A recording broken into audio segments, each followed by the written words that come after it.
대통령을 꿈꾸는 사람들은 역사를 공부를 하는 것 같아요. 역사를 공부를 하게 되면 자기가 사명감이 나오는데 사명감 없이 막 정치에 관심을 가지고 국가를 혼란하게 만드는 경우가 많습니다. 그 실례를 들자면 조국이라는 사람이 자기 부인 정경심이가 부정한 행동을 해가지고 구속되어 있는 걸 앙심을 먹고 그걸 저항하는 운동으로 전개시켰는데 그 사람을 따라서 수많은 사람들이 나왔다, 참여했다. 그리고 국회의원 했던 사람들이 범죄인들이 전부 다 조국이 당에 와서 무슨 뭐 굉장히 의기양양해갖고 있는 걸 보면 정말로 나라꼴이 어디로 갈 것인가 걱정이 됩니다. 나는 조국이라는 사람이 그렇게 뭔가 사회주의 운동을 하는 사람이라고 하지만 국가관이 그렇게 없어갖고 어떻게 대통령의 꿈을 꾸고 우리나라 정치를 한다고 합니까? 전혀 이 사람은 그럴 수 있는 그릇 자체가 안 되는 것 같고 정치인들이 좀 이제 덕성이 풍기는 모습을 보여야 될 텐데 덕성이 전혀 없는 것 같아요. 다시 말해서 이웃 사랑하는 마음이 하나도 없는 것 같아. 이래가지고 무슨 놈의 나라에 5천만의 대표고 8천만의 대표가 될 수가 있어요. 나는 이 사람이 어떻든 간에 나와서 돌아다니는 것은 자유민주 국가이기 때문에 마음대로 할 수 있다고 하지만 나와서 내가 정치를 합니다. 국회의원이 되고 싶습니다. 뭐 이런 것들을 거론자처하면 안 되겠다는 얘기지. 그래서 조국이 같은 사람은 빨리 우리 국민을 위하고 우리 민족을 지난날에 있는 선조들을 위해서 그리고 미래의 젊은이를 위해서라도 당장 당직에서 물러나고 정치에서 물러나는 것이 합당한 일이다 이렇게 봅니다. 그 다음에 두 번째로는 문재인 같은 사람이에요. 문재인은 공과 사를 구분을 못해. 적어도 나라의 대통령을 했다고 그러면 그래도 8천만의 대표를 할 수 있도록 해야지. 어떻게 그렇게 한쪽 편에 들어갔고 무슨 하수인같이 북한에서 얘기하는 것 같이 대변인을 김정은의 대변인 노릇하구나. 그 자존심이 있잖아요. 왜 그러고 다니냐 이 말이야. 그렇게 하고 남쪽 대통령이 뭡니까? 북쪽 대통령, 남쪽 대통령이 뭐예요? 한민족을 대표했으면 적어도 그런 데나 무슨 뭐 그런 규모 뭐라고 할까? 대통령이라는 직책만큼의 그릇이 돼야 될 거 아니냐는 얘기야. 나는 문재인 같은 사람이 대통령 됐다는 것도 우리나라를 불행하게 만드는 하나의 불씨라고 봅니다. 그러니까 조국과 문재인이 절대로 정치계에 나오면 안 되겠고 이런 것들을 빨리 정리하고 그 다음에 부인을 외교관으로 넣는 것도 부인이 어느 정도 실력이 있으면 괜찮겠는데 내 눈에 볼 때에는 철부지예요, 철부지. 영부인이라고 볼 수가 없어요. 그런 사람이 어떻게 뭐 대통령이 무슨 뭐 자가용같이 대통령 전용 비행기를 타고서 뭐 인도까지 가서 망신살 뻗치는 일을 해갖고 왔느냐.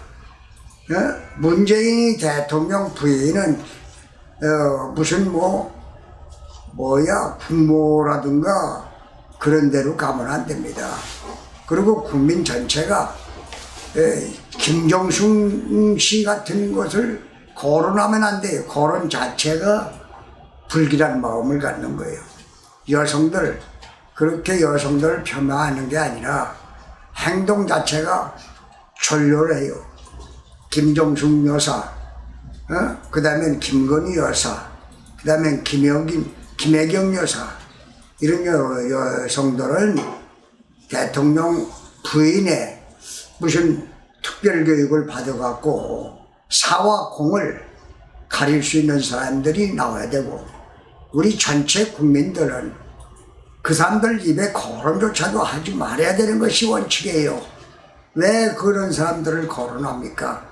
그 국가의 국록을 먹으면서 좀 더 승화된 모습, 이성계가 나라를 건국했을 적에와 같은, 이성계가 뭡니까? 조선이란 말을 쓴 것은 고조선의 영토를 얘기하는 거예요. 고조선과 같은 거대한 우리의 건국 정신을 가지고 있으면 좋지 않느냐, 이런 거지. 그걸 지금 우리나라의 대통령 출마한다는 사람, 또 그런 사람들을 보면, 류를 보면은 무슨 대의적인 입장에 서 있는 게 아니라, 이건 소인배들이 흥미롭게 대통령 자리가 좋으니까, 대통령 자리가 영광되게 생각하니까 그걸 얘기하는 거예요. 마음속에 그런 게 있는 거란 말이야. 그래서 그런 일이 좀 더 정리가 된 사람만이 대통령에 출마할 수 있도록 해야 되고, 대통령 자격 있는 사람이 누구냔 말이야. 모델로 홍준표 같은 사람이 대통령 자격이 있습니까? 아니, 야당하고 싸우다가 패했으면 여당끼리라도 말이야, 우정에 가까운 생각을 가져야지. 대표를 지가 못 나가고 대표가 나갔는데 그 사람을 깎아내리고 그 사람을 모욕을 주고 그러면 되겠습니까? 정작 그 등수에 들어가지도 못하는 사람이 나서가지고 무슨 놈의 집안 식구들을 욕하는데 앞장서 갖고, 저가 무슨 잘난 맛이 있다고 비대위원장이면 여당의 총대표했던 사람 아닙니까? 왜 그 사람을 욕을 합니까? 그런 건 절대 홍준표 같은 사람, 또 유승민이 같이 배신하던 사람, 이런 사람은 절대 나오면 안 돼요. 그리고 나라의 부끄러움이에요.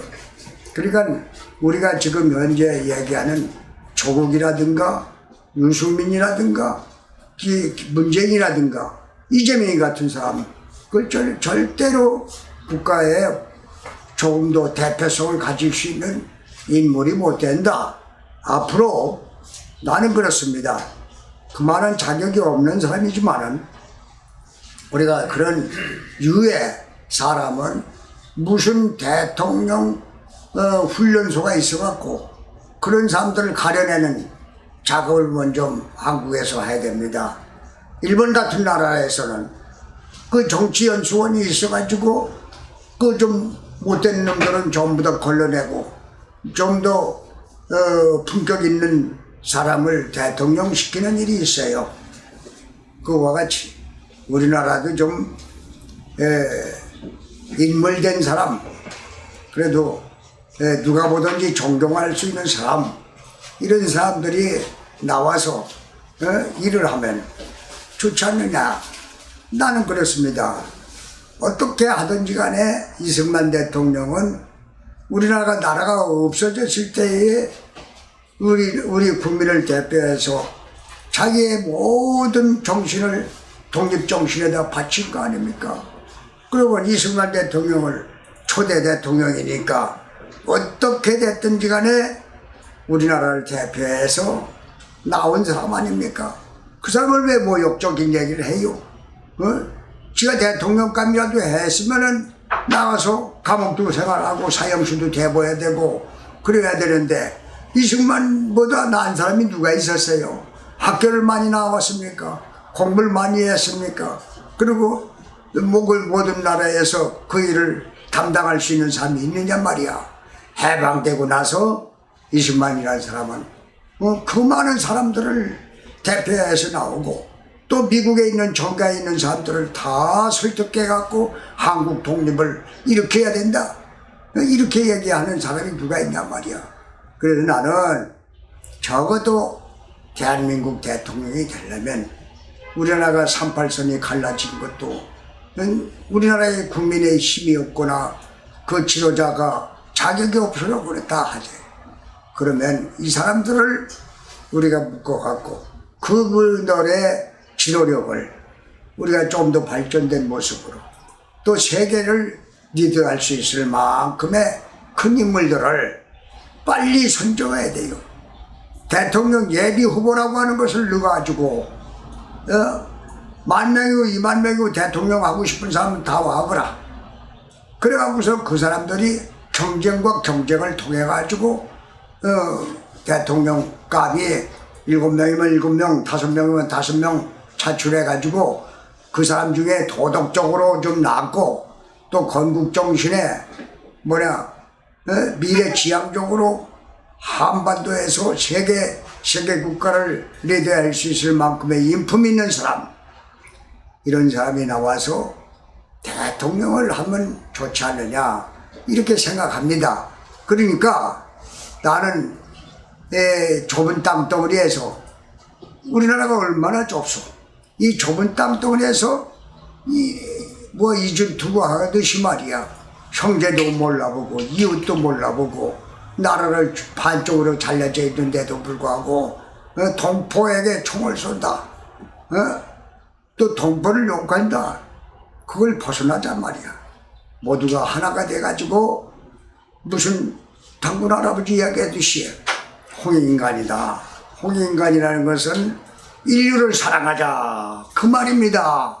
근데 인류를 사랑한 일이 있어요? 다른 나라에서 모든 사람들이 인류 사랑 운동을 전개시켜서 예수만 같아도 그랬어요.